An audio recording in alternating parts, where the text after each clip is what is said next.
Lettre aux Galates, chapitre 4. Mais je dis, aussi longtemps que l'héritier est enfant, il ne diffère en rien d'un esclave, quoiqu'il soit le seigneur de tout. Mais il est sous des tuteurs et des gestionnaires jusqu'au temps déterminé par le Père. Nous aussi, de la même manière, quand nous étions enfants, nous étions sous l'esclavage des rudiments du monde. Mais lorsque l'accomplissement du temps est venu, Élohim a envoyé son Fils, venu d'une femme, venu sous la Torah, afin qu'il rachète ceux qui étaient sous la Torah, afin que nous recevions l'adoption. Mais parce que vous êtes fils, Élohim a envoyé l'Esprit de son Fils dans vos cœurs, criant « Abba, Père ». Maintenant donc tu n'es plus esclave, mais fils. Or, si tu es fils, tu es aussi héritier d'Élohim par le moyen du Machia. Mais alors, ne connaissant pas Élohim, vous étiez en effet esclaves des Élohim qui ne le sont pas de leur nature. Mais maintenant que vous avez connu Élohim, ou plutôt que vous avez été connus d'Élohim, comment retournez-vous encore à ces faibles et pauvres rudiments et vouloir comme auparavant en être esclaves? Vous observez attentivement les jours et les mois et les temps et les années. Je crains pour vous d'avoir travaillé en vain parmi vous. Devenez comme moi, puisque moi aussi je suis comme vous, frères, je vous en supplie.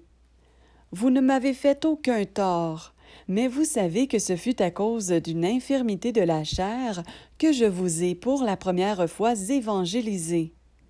Et vous n'avez ni méprisé ni rejeté ma tentation qui était dans ma chair.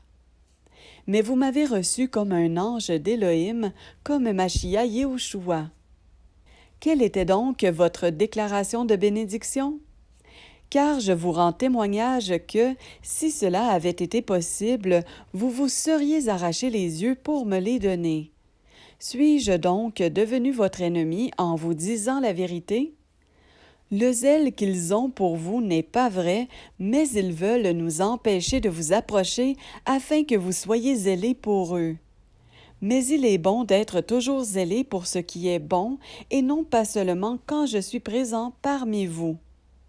Mes petits enfants, pour qui j'éprouve de nouveau les douleurs de l'enfantement, jusqu'à ce que Machia soit formé en vous, mais je voudrais être maintenant avec vous et changer mon langage, parce que je suis perplexe à votre sujet. Dites-moi, vous qui voulez être sous la Torah, n'entendez-vous pas la Torah?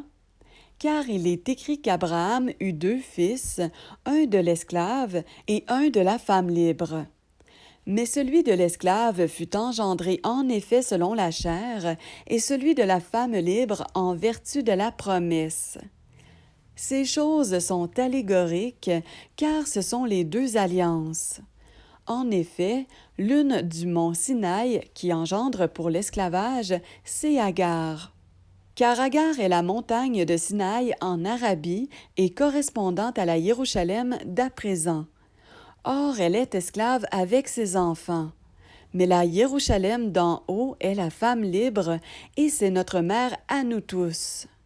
Car il est écrit « Réjouis-toi, stérile, toi qui n'enfantes pas. Éclate et pousse des cris, toi qui n'as pas éprouvé les douleurs de l'enfantement. Car les enfants de la délaissée seront plus nombreux que les enfants de celle qui était mariée. Or, pour nous, frères, nous sommes enfants de la promesse comme Yitzhak. Mais de même qu'alors celui qui avait été engendré selon la chair persécutait celui qui était selon l'esprit, il en est de même maintenant. Mais que dit l'Écriture? Chasse l'esclave et son fils, car le fils de l'esclave n'héritera jamais avec le fils de la femme libre. C'est pourquoi, frères, nous ne sommes pas enfants de l'esclave, mais de la femme libre.